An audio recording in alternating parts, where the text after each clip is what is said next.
श्री युधिष्ठिर बोले कि हे भगवान, ज्येष्ठ मास की कृष्ण पक्ष की एकादशी का क्या नाम है तथा उसका महात्म्य क्या है, सो कृपा करके कहिए। श्री कृष्ण भगवान बोले कि हे राजन, ज्येष्ठ मास के कृष्ण पक्ष की एकादशी का नाम अपरा है। यह अचला तथा अपरा दोनों नामों से जानी जाती है, क्योंकि यह अपार धन देने वाली है।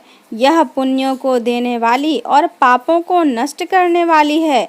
जो मनुष्य इस एकादशी का व्रत करते हैं उनको लोक में प्रसिद्धि होती है। अपरा एकादशी के व्रत से ब्रह्म हत्या, भूत योनि, दूसरे की निंदा आदि के पाप नष्ट हो जाते हैं। इसके व्रत से पर स्त्री के साथ भोग करने वालों के पाप नष्ट हो जाते हैं। झूठी गवाही, असत्य भाषण, झूठा वेद पढ़ना, झूठा शास्त्र बनाना, ज्योतिषी, झूठा वैद आदि सबके पाप अपरा एकादशी के व्रत से नष्ट हो जाते हैं। जो क्षत्रिय युद्ध क्षेत्र से भाग जाए तो वे नरक को जाते हैं, परंतु अपरा एकादशी को व्रत करने से उन्हें स्वर्ग की प्राप्ति होती है। जो शिष्य गुरु से विद्या ग्रहण करते हैं परंतु बाद में उनकी निंदा करते हैं तो वह अवश्य ही नरक में जाते हैं।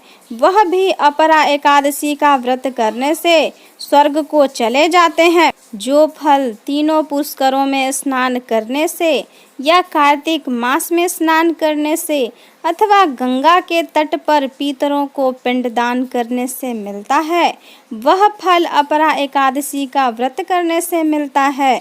सिंह राशि वालों को बृहस्पति के दिन गोमती में स्नान करने से, कुंभ में श्री केदारनाथ जी के दर्शन करने से तथा बद्रिका आश्रम में रहने तथा सूर्य चंद्र ग्रहण में कुरुक्षेत्र में स्नान करने से जो फल मिलता है वह फल अपरा एकादशी के व्रत के बराबर है।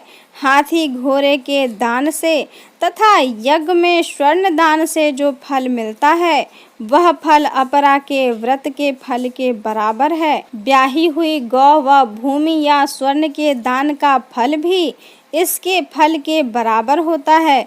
यह व्रत पाप रूपी वृक्षों के काटने को कुल्हाड़ी के समान है। यह अपरा का व्रत पाप रूपी अंधकार के लिए सूर्य के समान है। अतः मनुष्य को एकादशी का व्रत अवश्य करना चाहिए। यह व्रत सब व्रतों में श्रेष्ठ है। अपरा एकादशी के दिन भक्ति पूर्वक विष्णु भगवान का पूजन करना चाहिए, जिससे अंत में विष्णु पद की प्राप्ति होती है। इस